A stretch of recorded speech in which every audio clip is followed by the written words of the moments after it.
advice would you give to people who aspire to do what you're doing?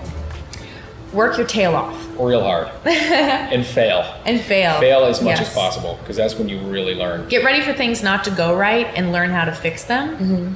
And we actually, early on, maybe a couple of years ago, we found this guy, Gary Vaynerchuk, doing his thing online. Yep. And kind of listened to some of his speeches that he gave at different events. And he was talking about, you need to do at least 17 hours a day of actually interacting and just talking, commenting, and not pushing out just link, here's all my stuff, but like actually interacting as a person. Establishing relationships. Exactly. I love this perspective, because in many ways it's saying artists are entrepreneurs and to have that mentality and to hustle. You have so to. For like the white rapper singer chick, you know what I mean? That's the lane. Yeah. So define or create something like that. Create your own space. Yeah. Is very, very important. Create your own space. But yeah, Gary just gave us a lot of perspective, like if you're only doing 12 hours a day, somebody else is outworking you. And he straight up says, like, this is what you need to do and this is how you need to do it. Yeah. So it's very kind of easy. You just need just got to put in the time after that. He gives you a very, very easy model to follow. And get really interested in the stuff that traditionally artists don't do. Mm-hmm. Learn how to make your own website.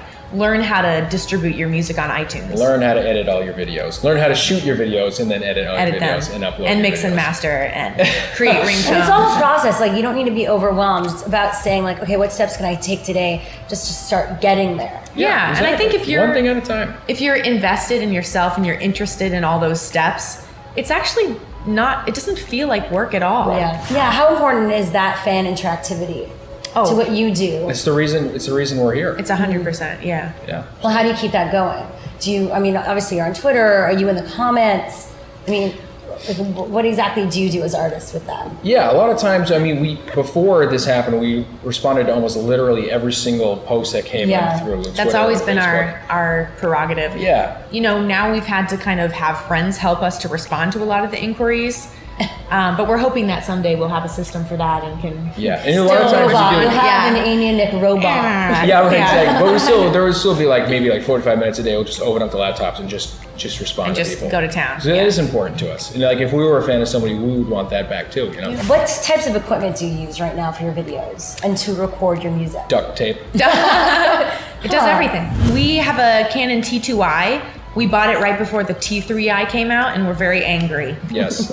What else do we use? GarageBand. It's very simple, actually. Yeah, we actually everything is done in GarageBand so far. And I don't know if we want to be saying that. And iMovie, No, there's a lot of people. Michelle Phan uses iMovie. That's so awesome. You'd be surprised. And what else? Before that, we were using a Kodak ZI8, which is like this little cheap camera. Most of the videos, pre Born This Way, Lady Gaga cover, I think, are all shot on that. You never know. It fell and broke. How do you record your music? What microphones do you use? Oh, yeah. Sterling. We bought a really nice tube mic, Sterling ST69 at Guitar Center. Okay. I think they're exclusive for Guitar Center, and it's awesome because after all this happened, they actually emailed us. There you go. And said, let's do something together. So that's so cool. Really nice mic. Sounds really good on her voice, especially.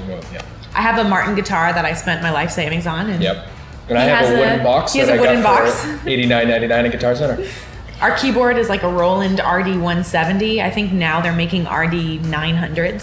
So that's a little outdated too. But it works just fine. I love it. As long as it looks good and people love it, then it works. Yeah. Exactly. There's no rules anymore. It's like Tom Petty still plays like a $250 guitar, right? Yeah. It's like it's one he likes. Like an Epiphone or something. Yeah, right. So. What about in terms of the model? Do you feel like you're coming up at a time where this is a different model for how you break into the music industry? Absolutely.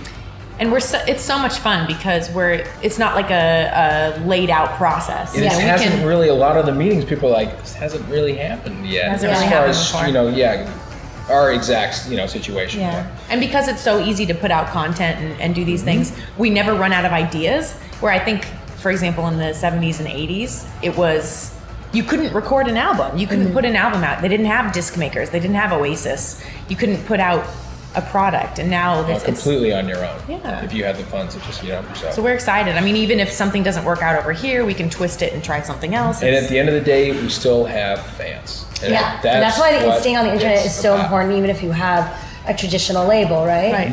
If you have fans or you don't. You have an audience or you don't. Yep.